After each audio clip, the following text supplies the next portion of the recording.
Brian de Une vie après le licenciement vous raconte une histoire personnelle sur sa carrière et une expérience marquante qui a grandement influencé le contenu de cette chaîne.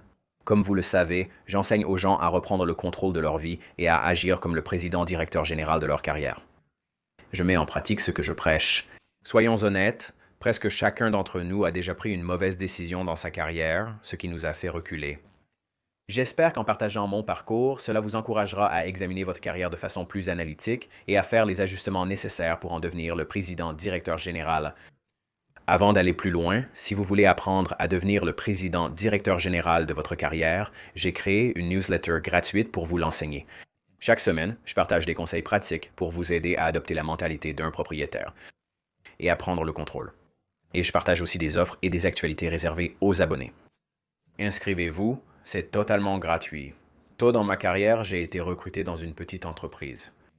Il y avait environ 600 ou 700 employés à l'époque et c'était dans le secteur des services ferroviaires.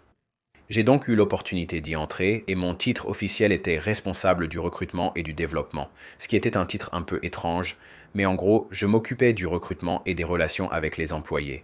En fin de compte, cela est devenu un poste de responsable ressources humaines.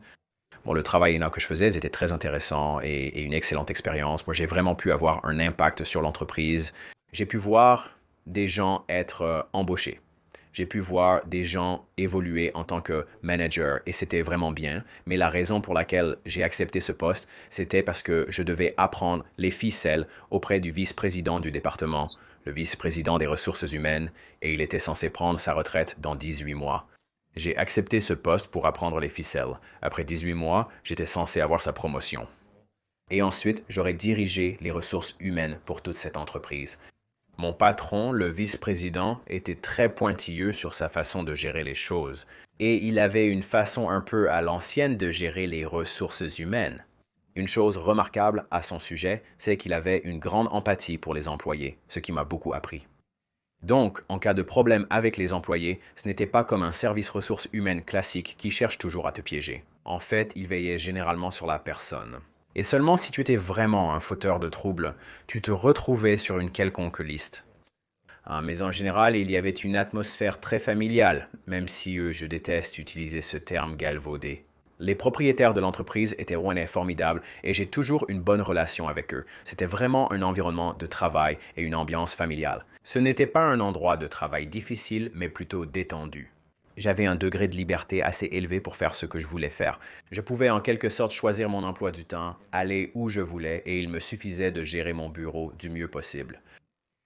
Mais ce qui s'est passé, c'est que ce niveau de direction dans cette organisation prenait tous sa retraite ou devait prendre sa retraite à peu près en même temps. Et cela s'est produit dans cette fenêtre de 2 à 3 ans. Et mon patron continuait à travailler encore et encore. Et au bout de 18 mois, il est devenu très évident qu'il n'avait aucune intention réelle de raccrocher les crampons, parce qu'il avait en quelque sorte un petit royaume qu'il dirigeait et il avait beaucoup d'influence auprès du président et tout ça.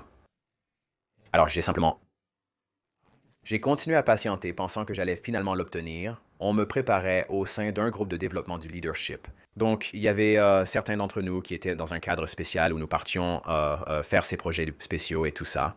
Au niveau de vice-président, l'équipe de direction supérieure de chacune de ces divisions fonctionnelles, la mienne étant évidemment les ressources humaines, était très attachée à son travail.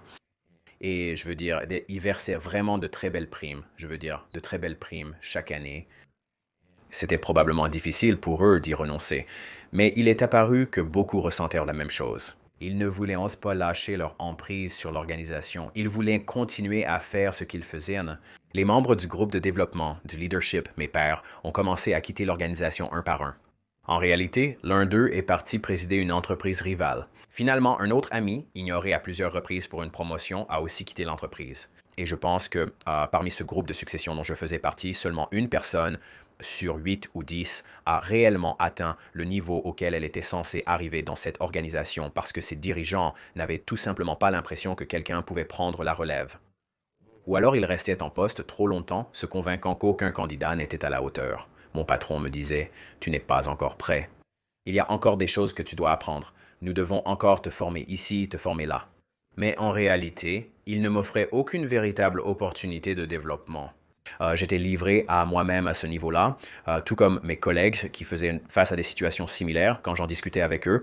Ils n'étaient pas vraiment soutenus par leurs supérieurs et tout le monde disait ce qu'il fallait d'en face, mais derrière des portes closes, ils discutaient du fait que personne dans ce groupe n'était prêt à avancer. Un à un, ceux qui prenaient leur carrière en main partaient, sauf moi, car j'avais un emploi stable. J'étais respecté dans l'organisation. J'avais un patron qui, encore une fois, était très axé sur la famille et très soutenant à ce niveau-là, pas autant dans d'autres domaines, mais je n'avais pas forcément cette pression énorme. Et je me suis dit qu'il finirait par prendre sa retraite. Et les années ont passé, et ce qui devait durer 18 mois s'est finalement transformé en... Je crois que je suis resté là 9 ans au total. Et en gros, après environ 7 ans, j'ai abandonné mon rêve de devenir le responsable ressources humaines. Quand un autre cadre supérieur est venu me tapoter l'épaule et qu'il a remarqué, il m'a dit « Tu sais, tu n'as pas vraiment l'air très enthousiaste à propos de ta situation. » Et d'une certaine manière, je comprends pourquoi, mais il a dit « Mais tu as beaucoup de talent dans d'autres domaines. » Je m'occupais du marketing, un peu de photographie et de créations diverses, et il a dit « Je pense vraiment que tu pourrais nous aider dans une autre partie de l'organisation. » J'ai quitté mon poste aux ressources humaines pour mes 2 dernières années de carrière à cet endroit-là, et je suis parti ailleurs. Pendant tout ce temps, mon patron était toujours en poste. Il l'a soutenu et je suis parti. Et puis, il a attendu encore 2 ans avant d'embaucher enfin quelqu'un pour me remplacer. Et puis, il a fini par planer au-dessus de ce gars pendant longtemps et il a fini par quitter l'organisation. Autrement dit, il a mis 9 ans à quitter l'organisation et prendre sa retraite, alors qu'il m'avait promis que ce serait 18 mois. C'est ce qu'on m'a dit lors de mon entretien. Je repense à mon passage dans cette organisation. Même si je ne regrette pas forcément d'y avoir travaillé, je regrette la façon dont j'ai géré ma carrière parce que je suis devenu très apathique. Je me suis senti très à l'aise dans mon rôle. Je me suis contenté de toucher un salaire régulier et je ne me suis pas investi comme j'aurais dû le faire si j'avais eu une idée claire de la direction que je voulais prendre. Je parle souvent sur ma chaîne d'être le président-directeur général de sa carrière, mais je ne l'étais assurément pas. Et en fait, beaucoup des conseils que je vous donne viennent de mes propres expériences personnelles où j'ai moi-même commis ces erreurs et où je n'ai pas appliqué les choses dont je vous parle sur cette chaîne, sur mes réseaux sociaux, sur mon blog et sur mon LinkedIn. Mais en restant trop longtemps à ce poste, je suis devenu Joe. Si vous avez regardé ma vidéo expliquant pourquoi un emploi stable nuit à votre carrière, lien disponible, vous comprendrez que je suis devenu le Joe de cette organisation. Je suis resté trop longtemps, ce qui était dangereux car mon groupe de pairs, et je vais le dire, les personnes avisées dans ce groupe de pairs avec qui j'ai grandi dans le groupe de planification de la relève et du leadership, les plus avisés sont partis après 2 ou 3 ans. Ils ont dit « Je ne vais pas attendre que quelqu'un d'autre me remarque ». Si l'entreprise actuelle ne croit pas en mes capacités alors qu'une autre est prête à me donner ma chance, ils ont fini par partir. Et on s'est tous un peu assis en disant « Oh, tu as entendu? Un tel s'en va. » Et j'aurais dû avoir une sorte de petite ampoule qui s'allume dans ma tête, du genre « Hé, peut-être que je devrais faire la même chose. » Mais une fois de plus, l'apathie m'a gagné et j'ai laissé le travail m'envahir. J'ai attendu l'opportunité. Je me suis dit qu'il m'avait promis et que tout ce que j'avais à faire, c'était d'attendre mon heure. Et évidemment, ça ne s'est pas passé comme ça. Et à cause de ça, j'ai pris du retard dans ma carrière par rapport à mes collègues. Parce que quand je regarde autour de moi, les gens qui ne sont peut-être pas dans mon organisation, mais avec qui j'ai étudié, on évolue tous vers des postes différents, tu sais, directeurs, etc. Alors qu'à ce moment-là, je restais coincé au niveau de manager. Et à force d'entendre qu'on n'est pas prêt encore et encore pendant 5, 6, 7 ans, on finit par le croire. Peut-être que je ne suis pas prêt. Tout ce temps, ce n'était que les insécurités de ceux qui occupaient ces postes. Les responsables répétaient à leurs équipes « Tu n'es pas prêt ». Il était clair que plusieurs étaient prêts car ils ont quitté l'entreprise, obtenu des postes ailleurs et y prospèrent encore aujourd'hui. J'ai aussi perdu ma passion et mon envie d'être le responsable des ressources humaines, d'être l'homme de la situation pour ainsi dire. J'ai juste cessé de m'en préoccuper. Quand on arrête de se soucier de quelque chose et qu'on passe en pilote automatique, je faisais mon travail, je ne me relâchais pas. Je faisais mon travail, mais ne tenais plus à en faire plus que nécessaire. Je ne voulais plus me porter volontaire pour le prochain projet.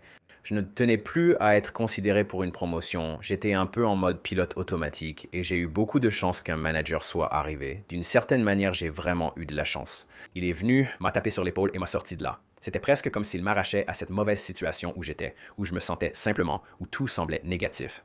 Mais quand tu deviens trop à l'aise, c'est là que tu commences à prendre des décisions. Et en fait, peut-être qu'il vaudrait mieux dire que c'est à ce moment-là que tu arrêtes de prendre des décisions qui sont dans le meilleur intérêt de ta carrière à long terme, parce que tu as un salaire régulier et tu arrêtes de t'inquiéter des choses auxquelles tu devrais penser si tu jouais aux échecs avec ta carrière plutôt qu'aux dames. Je jouais littéralement aux dames avec ma carrière, pas aux échecs. Je n'avais ni plan, ni stratégie, ni quoi que ce soit de ce genre. Et donc, à cause de ça, j'ai arrêté d'essayer d'apprendre. Je ne suivais plus l'industrie, ni les tendances, ni les dernières technologies, ni les nouveaux mots à la mode. On assistait à ces conférences et on écoutait ce qui se passait. On était très traditionnel, avec peu de budget pour tout ça. Ils n'accordaient pas vraiment de valeur à certaines des nouveautés qui sortaient à l'époque. Et donc, j'ai pris du retard. Quand je suis retourné sur le marché du travail, j'ai réalisé que j'étais en retard par rapport à mes pairs en termes de compétences et de connaissances, car je n'avais jamais cherché à progresser professionnellement. Je ne m'en préoccupais pas, je n'avais pas besoin d'être autant à jour. Cela m'a finalement nui. Trouver un autre emploi après cela a été difficile. Après avoir quitté cette organisation, j'ai réalisé que je devais accepter un poste avec moins de responsabilités pour acquérir l'expérience adéquate en recrutement, car c'était l'aspect que je préférais dans mon travail précédent et je voulais vraiment me concentrer là-dessus. J'ai donc dû me réinventer et acquérir de l'expérience en recrutement dans des entreprises de plus grande envergure, ce que j'ai fait. Je suis redescendu au niveau de recruteur pour approfondir mon expérience. J'ai consacré les années suivantes à cela. À cette période, tous les membres de mon groupe de pairs devenaient directeurs principaux ailleurs. Cela a été une erreur majeure dans ma carrière, et cela m'a freiné, probablement d'une décennie pour être honnête, mais tout cela était parce que je n'avais pas de plan. Je ne savais ni ce que je devais faire, ni quand. Je n'avais aucune orientation sur la façon dont on doit gérer sa carrière comme un joueur d'échecs. Je jouais aux dames car c'était le seul jeu que je connaissais. Et avec le recul, j'aurais aimé que cette version de moi-même vienne me prendre à part, me donne une claque derrière la tête et me dise « Remets-toi en ordre, fais-toi un plan et n'attends pas que ce gars prenne sa retraite. Tu perds ton temps. Tu gâches ta carrière parce qu'on a tous une trajectoire professionnelle qui se raccourcit très vite. Si tu es en milieu de carrière, tu comprends exactement ce que je veux dire. Ce qui semblait être une carrière interminable dans la vingtaine se raccourcit rapidement en atteignant la trentaine, la quarantaine et surtout la cinquantaine. Tu réalises que tous tes plans et projets grandioses, soudainement tu manques de temps pour les réaliser. Donc, si tu es apathique, tu laisses le travail et les opportunités venir à toi. Tu fais juste attendre que les choses se passent. Tu perds ton temps et tu n'agis pas comme le président-directeur général de ta carrière. Et donc, je l'ai appris à la dure. Ça m'a coûté des milliers et des milliers d'euros en revenus perdus. J'ai découvert, quand j'ai quitté cette organisation, à quel point j'étais vraiment en retard par rapport au reste du marché en termes de rémunération, parce que je n'avais pas fait l'exercice de me demander quelle est la rémunération censée être. Où devrais-je être, sans parler du fait que je suis aussi en retard au moins de 2 niveaux par rapport à là où j'aurais dû être si j'avais joué aux échecs tout ce temps. Donc il y a eu beaucoup de conséquences qui m'ont impacté pendant des années après cela.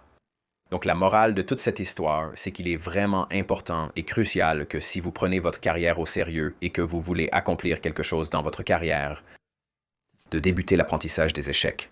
Commencez à être le président-directeur général de votre carrière et prenez les choses en main. Ne laissez pas le travail venir à vous.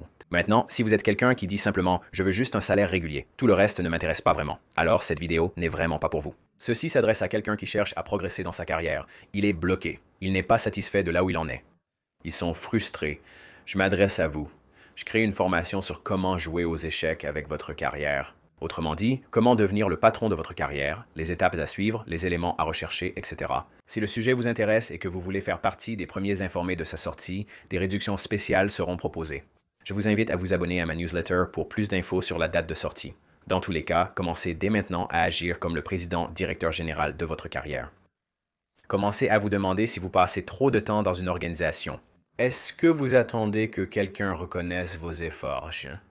Ou si vous êtes quelqu'un qui est trop compétent dans son travail et que l'entreprise ne peut pas se permettre de vous perdre à ce poste et qu'il vous maintienne bloqué là, alors vous devez commencer à agir comme le président-directeur général de votre carrière.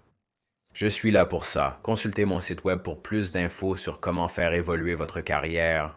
Les curriculums vitae joueront un rôle important. Consultez Resume Rocket Fuel pour savoir comment créer le bon curriculum vitae et attirer l'attention des recruteurs d'entreprise qui vous valoriseront comme vous le méritez, comme certains de mes amis d'enfance l'ont fait.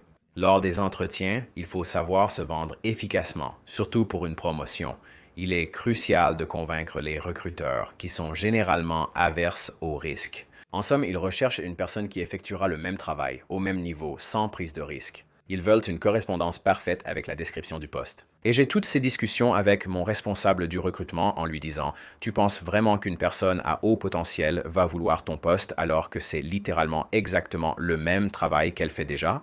Il n'y a aucune raison qu'ils acceptent ton poste. Parfois, une petite ampoule s'allume chez les recruteurs les plus astucieux, mais je n'y compte pas. » Mais bref, apprenez à traverser ce processus avec autorité. Et j'ai créé un cours qui s'appelle le Bootcamp ultime du chercheur d'emploi. En gros, c'est un accompagnement complet pour la recherche d'emploi, depuis le début de la recherche jusqu'à la négociation de l'offre.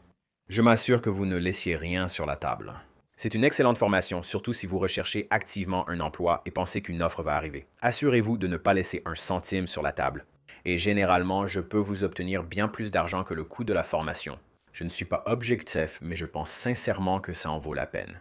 Et si vous voulez des opportunités qui arrivent directement dans votre boîte mail, et vous devriez absolument en vouloir parce que vous devriez tester le marché ouvert en permanence et considérer d'autres opportunités, car un vrai travailleur indépendant, un vrai président-directeur général de sa carrière, considérera toujours ce qui existe et se rendra aussi disponible que possible pour les meilleures opportunités.